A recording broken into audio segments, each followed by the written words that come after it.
Senhor Silvinei, no dia 8 de janeiro, onde ocorreram os atos da Praça dos Três Poderes, nessa data específica, o senhor ocupava algum cargo público? Não, não ocupava. Já estava aposentado e era véspera do meu aniversário. O senhor consegue nos informar, senhor Silvinei, quando o senhor foi exonerado do último cargo público ocupado?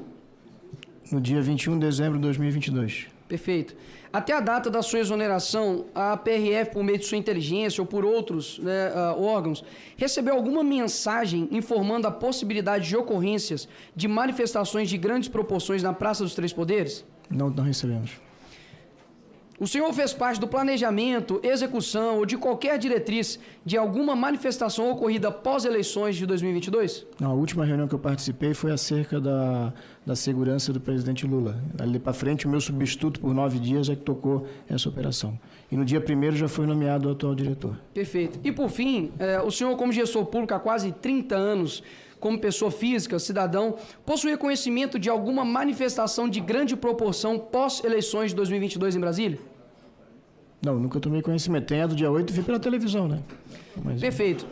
Senhor Vasco, somente com essas perguntas, a gente sepulta toda a narrativa de que o senhor fez parte de um plano inicial de um possível golpe factoide com relação ao dia 8. Inclusive, a sua vinda aqui nada mais foi do que uma tentativa frustrada daqueles que gostariam de levantar uma narrativa para poder colar isso. Só que realmente o tiro saiu completamente pela culatra. Inclusive, essa CPMI, ela tem ferido a nossa Constituição, artigo 58, parágrafo 3º, que diz respeito a apurar fatos determinados. E, portanto, quando nós vemos aqui questionamentos de foco que foge do escopo da investigação, isso precisa ser colocado aqui em xeque de que a Constituição Federal brasileira não está sendo cumprida. Porque os questionamentos aqui, senhor Vasques, por exemplo, foi no seguinte sentido: por que o senhor tinha foto com o Bolsonaro? Se o senhor tinha conhecimentos que a empresa era apoiada por Trump, qual foi as compras de veículos da PRF, o número de mortes em estrada, sobre espião Pegasus. A relatora, com toda a sua imparcialidade, teve a coragem de perguntar se o senhor conhecia a respeito da granada bailarina. Foi colocado aqui um questionamento se a camisa 22 era ou não do Rodinei do Flamengo. Isso chega a ser vexatório para um governo, numa tentativa de elencar uma narrativa, fazer essas perguntas para o senhor. Quando nós olhamos aqui, os outros senadores anteriormente colocaram a respeito aqui de outros demais temas, como, por exemplo, a escolha do PRF, do diretor, e a sua imparcialidade e a sua proximidade, né, ou não com o presidente Bolsonaro.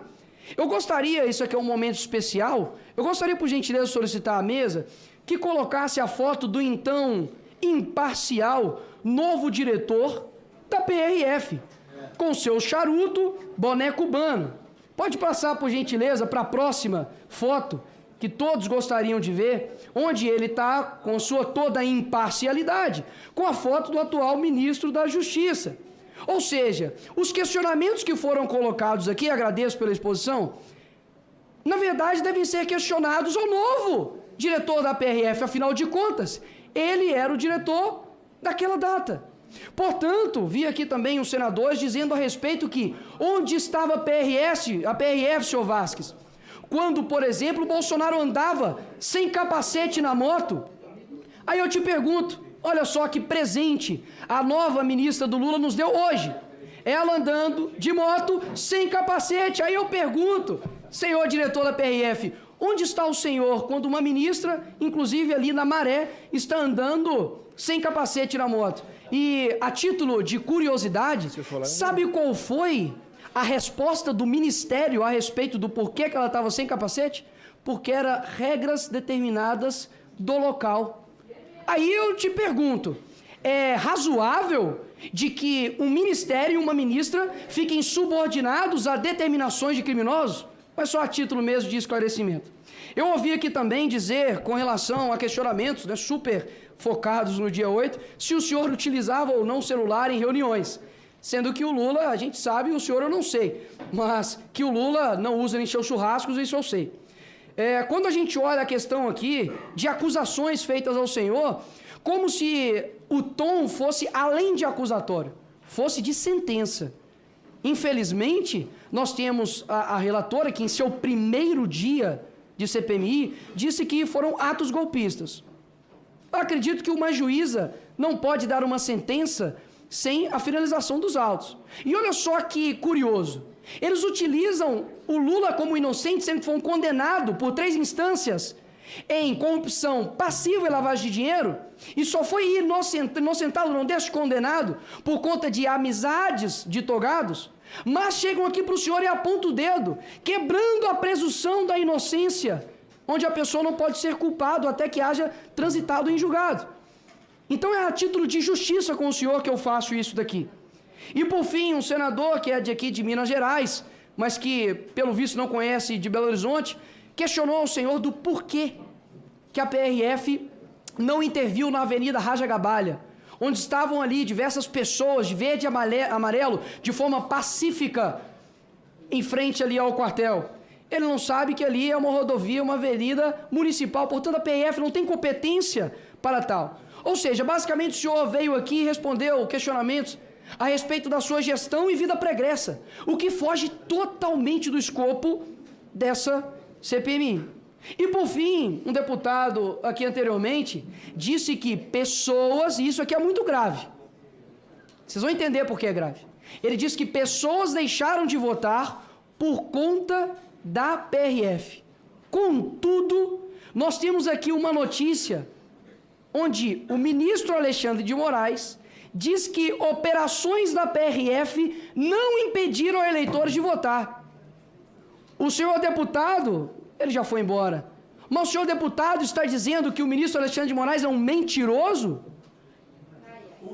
Isso é complicado, isso é muito grave. E por fim, presidente, no começo aqui foi feita uma questão de ordem para poder retirar 2 membros dessa CPMI, André Fernandes, senador Marcos Duval. E eu gostaria aqui de perguntar à senadora Elisiane se a senhora assinou a abertura do CPMI. Não. Senador Randolph, o senhor também assinou? Não. Jandira Fegali também assinou? Não.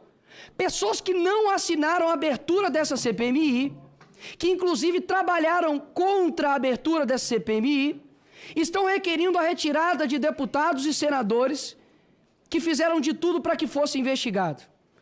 Tomem vergonha na cara. Assim, com todo o respeito, tomem vergonha. Até mesmo porque foram levantados aqui narrativas por deputados e senadores dizendo que foi uma conspiração para poder virar os resultados das eleições horas. Com 20, 30 anos vai se mudar eleição presidencial. Quem cai nisso?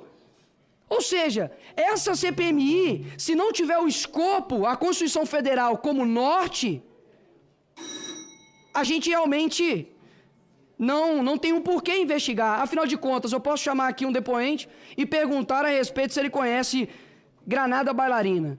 Essas são minhas considerações. Por fim, parabéns pela postura, parabéns por esclarecer e deixar bem claro que hoje não se passou de nada mais do que narrativas frustradas da esquerda. Obrigado, presidente.